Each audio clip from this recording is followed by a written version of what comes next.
The point of this 5-slide pitch deck is not to try and be a VC pitch. This is not the pitch deck you're going to use into the accelerator. This is just to get you to start thinking through it. It's another way of showing your business and showing your business model. It often gets really confusing when you're standing up at a pitch and you put up like a value proposition canvas and you try and talk through all the points.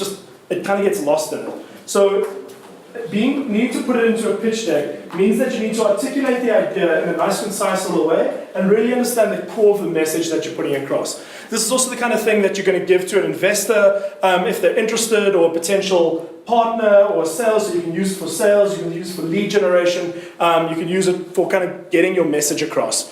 And if you need a bit of money now, you show it to someone. It's a summary of what you're doing today. It's designed as a quick teaser, and there's no massive financials in this or anything, but it's really focused on what are you doing, why is that important, what have you done to date, and what are you doing next. That's the real crux of these steps. So just to run through them quickly, the first slide is always your solution slide. So a lot of people try and paint the picture, and they try and talk to you about the education landscape in South Africa and all the things that are going wrong, and they spend 5 minutes going on about this halfway through the pitch, you're like, I don't even know what you do. So whenever you pitch, say this is what we do, and then when you're painting that picture, people are filling it in the context of your solution. So always start with the solution. This is what my business is, this is what we do. And then you say, these are our customers, and this is how we solve their problem. And with the context of what you do, that should become pretty easy to work out. And so you can just speak against that. How's your customer? How do you describe how big is the market? Are there loads of people? Is it just a small market? Are they very particular? Do they need to be a certain gender, or certain race, or certain size company? Or what? How would you describe them? And why do they have that problem, that your solution is such a good fit for them? And all this information that you get from these slides comes off your iteration design, value proposition canvas, or the post financials, or something that you've worked on previously. The next slides is how you solve it. So what does your actual solution do, and some details. So where your solution might be, we help empower informal traders to build sustainable businesses. These are informal traders, this is how we work through. And the how is, we have a marketplace, these are the services we provide, this is what we actually do. Of the how is what we actually do on a day-to-day basis to fulfill on that solution.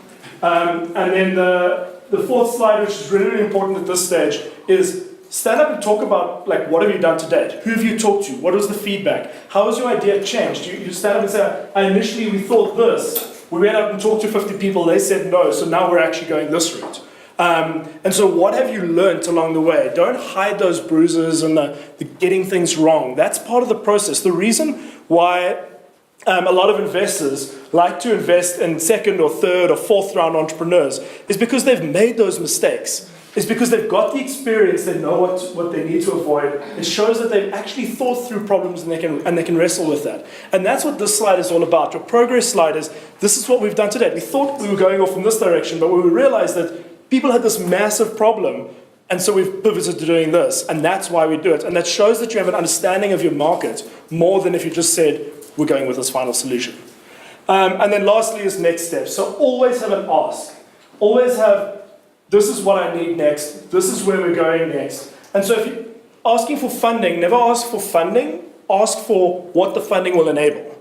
So if you want to build a school in Nigeria, and this is a real case, so one girl I was working with, needed $2.5 million to buy a school building in Nigeria.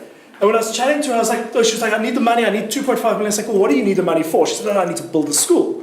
So I said, okay, but ask for the school, not for the money. If you go to the investor asking for the school, he'll give you the money to get the school. But what ended up happening was she went back to Nigeria, was at some function, chatting to an NGO, and she said, I need the school. And they're like, oh, we've got a school.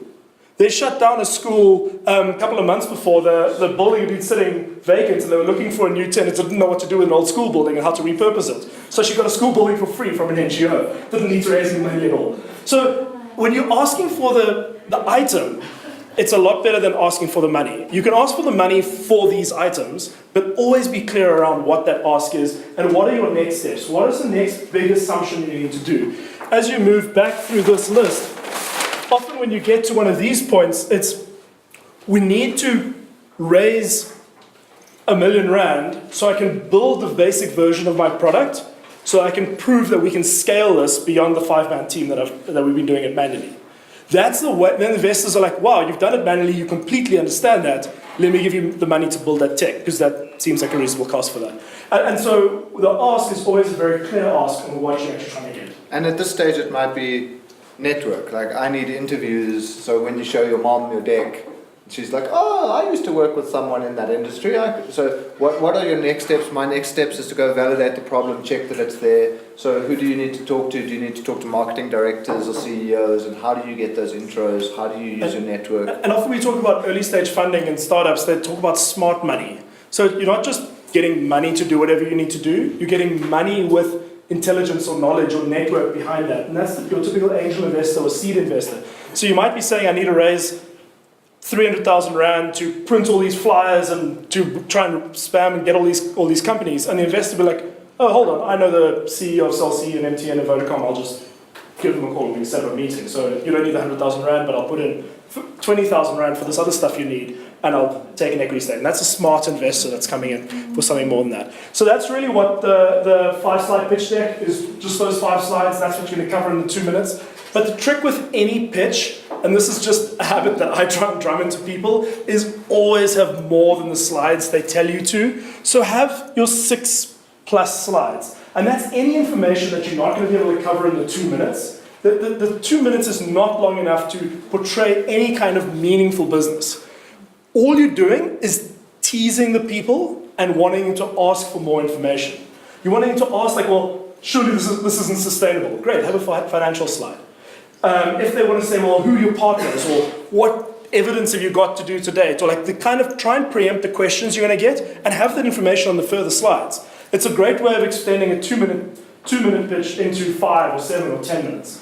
And in any kind of pitch competition, we're going to be pretty harsh because I've told you the secret.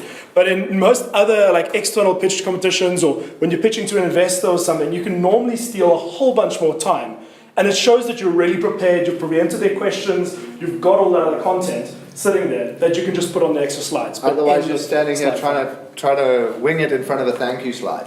If you can just click through and you've got a graph and you're like, okay, I'm talking. You're trying to remember, what was that financial turning point where we were going to break even? Was it 3.1 or 3.2? And you're like, just put it on a slide. You don't need to do it in the pitch, but you can get to it. If there is, so I see a financial competitor list, which one would be most beneficial to include? Only stuff you've done. Okay. And just put them there. You go click, click, click, click, click to the one. You know, if someone asks a question, if you've done something that seems valuable, you know, you could take a picture of your value proposition canvas if you like and pop it in there. It's just something that you might want to talk to. And people say, have you thought about this? Well, yes, we have actually. And here's a little mosaic of you talking to people at their homes or chatting to people in the barbershop queue. Like, yes, we went out and we did that. Okay, there was this guy and he did that. There was that guy, he did that. Whatever you do, just grab some documentary evidence of it and stick it in. If you've built a financial projection already, stick it in. The extra slides are really there to field questions. And if you've teased people enough in the first part, hopefully they're going to ask you for more information, and the more information is on the rest of the slides. Is it better to get the extra slides to practice and the questions that you get while you're practicing? Yeah, so I mean, it's always good to try and practice the questions you think you're going to get. Like, there's a couple of pretty generic ones of, how does this make money? If the first question the person asks is, I still don't know what you do, that's a really bad sign. You should go back to the first slide. But try and preempt the questions that you're going to get. If it's going to be about financials, try and think about what is the weakest part of this area of my business and business. The core is you're not crafting a perfect deck here. You're just documenting the stuff you've done. And so if you've done extra work on something, just stick it in your deck. Yeah. You know, if you've got a contract with someone awesome, just take a picture of their contract. And then they say, how do you know this works? You're like, well, this is the tender I just won. Oh, okay. And people can see the front page of that or the details of that. If you've flown to a conference somewhere else, you can show like a little stuff that you've actually done. Just ammo for you to use in the rest of the conversation. Don't manufacture things, but if you've done things already, throw them in.